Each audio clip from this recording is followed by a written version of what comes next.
అంతా తడి ఆడిపోయింది చూడండి. ఇప్పుడు ఇంకా తిప్పేసుకున్నాము దోశని. నిదానంగా తిప్పుకోండి, ఒకటేసారి అన్నద్దండి ఇట్లా.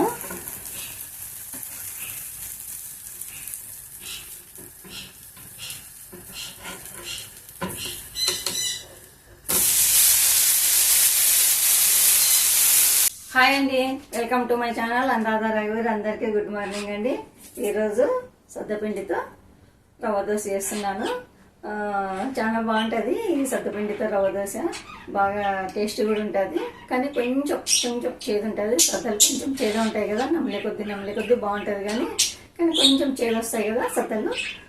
కానీ హెల్త్కి మంచిది సద్దలతో చేసుకుంటే. మన పిల్లలు కూడా రొట్టె అవన్నీ తినమంటే తిన్నారు కదా, ఈ దోశ ఏం చేసినామంటే చాలా బాగుంటుంది, తింటారు కూడా పిల్లలు.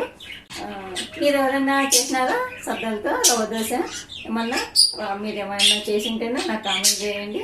ఇప్పుడు సద్దల పిండితో రవ్వ దోశ నేను ఎలా తయారు చేస్తానో చూసేసేయండి. సద్దపిండితో రవ్వ దోశ బాగుంటుంది. ఇప్పుడు నేను సద్దపిండి తీసుకున్నాను, ఒక కప్పు. ఈ బొంబాయి రవ్వ ఉంటుంది కదా, అది ఒక 2 స్పూన్లు తీసుకున్నాను. అట్లనే కొంచెం పెరుగు కొంచెం గిలకట్టుకొని కొంచెం వాటర్ కలుపుకోవాలి. ఇంకా అంత పిండితో పాటు కలుపుకున్నాము. ఈ పిండితో పాటు ఈ పెరుగు కూడా కలిపేసుకుంటే సరిపోతుంది. కరివేపాకు, కొత్తిమీర, కొన్ని పచ్చిమిర్చి. పిల్లలు ఉంటేనే పచ్చిమిర్చి వేసుకోవద్దండి, పిల్లలు లేకపోతే పచ్చిమిర్చి వేసుకోండి. దాంతోపాటు సన్నగా తరిగి ఉంచుకున్న ఉల్లిపాయ ముక్కలు, కొంచెం జీలకర్ర, కొద్దిగా తగినంత ఉప్పు వేసేసుకొని సద్దపిండితో రవ్వ దోశ చేసేసుకున్నాము. ముందు స్టవ్ అంటించుకొని ప్యాన్ పెట్టేద్దాము. ముందు చట్నీ కూడా నేను ఆల్రెడీ కొబ్బరి చట్నీ కూడా చేసేసినాను.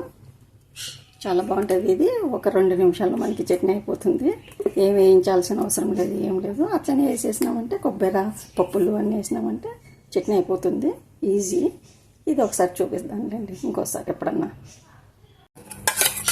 కొంచెము ఈ పెరుగుని బాగా ఇట్లా గిల్ల కొట్టుకోండి, లేదంటే రవ్వలు కనిపిస్తుంటుంది. ఇప్పుడు తగినంత ఈ సద్దపిండి ఉంది కదా, సద్దపిండి కూడా వేసేసుకున్నాము. దాంతోపాటు కొంచెము బొంబాయి రవ్వ, తగినంత ఉప్పు, కొంచెం జీలకర్ర,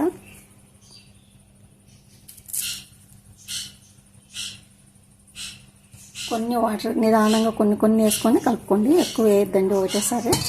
మరి ఎక్కువ వేసినారనుకోండి ఈ ముద్దలు గుంటలు పడుతుంది.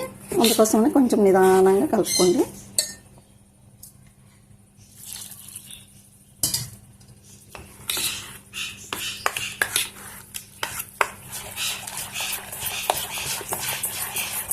ఇట్లా అంతా బాగా కలిపేద్దాము. ముందు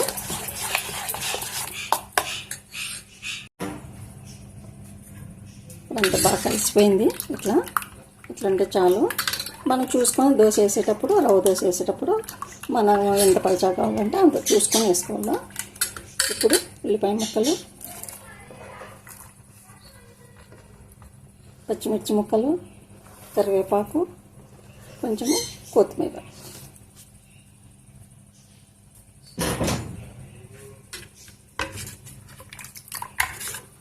ఇంకా కావాలంటే క్యారెట్ వేసుకోవచ్చు. మీరు క్యారెట్ ఉంటే క్యారెట్ కూడా వేసుకోండి. ఇంకా దోశ వేసేసుకున్నాము. పెనం కూడా కాలింది. చూసుకొని ఒక దోశ వేసిన తర్వాత మనకి ఎంత పల్చా కావాలో అప్పుడు వాటర్ వేసుకున్నాము.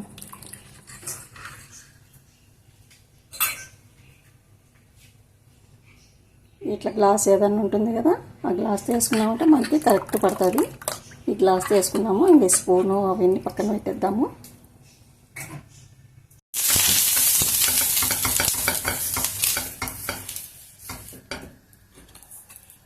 కొంచెం ఆయిల్ వేసుకున్నాము. ఆయిల్ వేసుకొని బాగా కలబెట్టండి పిండిని. ఇప్పుడు దోశ వేస్తాము.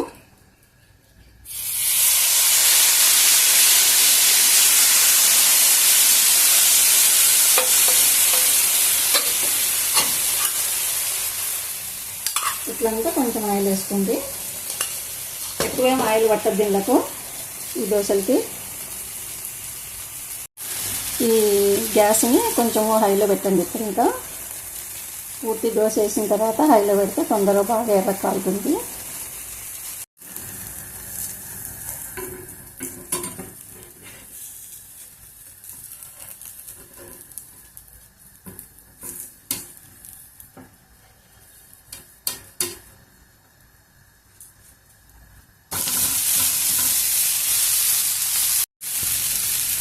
కొద్దిసేపు కాల్చుకున్నాము.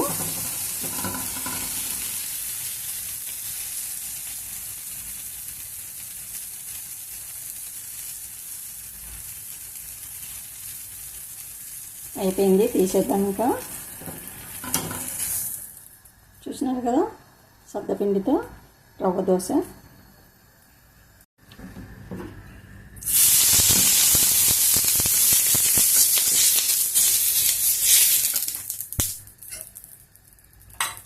ఇక లాస్ట్ చూడండి, లాస్ట్ ఉంది. కానీ మనం ఎప్పుడైనా కూడా కలబెట్టుకోవాల్సిందే. ప్రతిసారి కలబెట్టలేదు అనుకోండి, కింద అంతా రవ్వ కొంచెము ఈ పిండి అంతా నిలబడుతుంది. అందుకోసమనే ప్రతిసారి మనము కలబెట్టుకొని దోశ వేసుకోవాలి. ఇప్పుడు దోశ వేస్తాను చూడండి.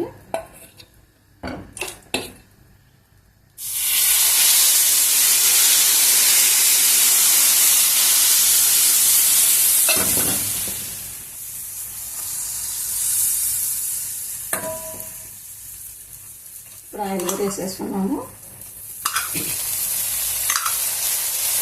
మంటను ఆయిల్ ఉంచండి. ఇంకా ఇప్పుడు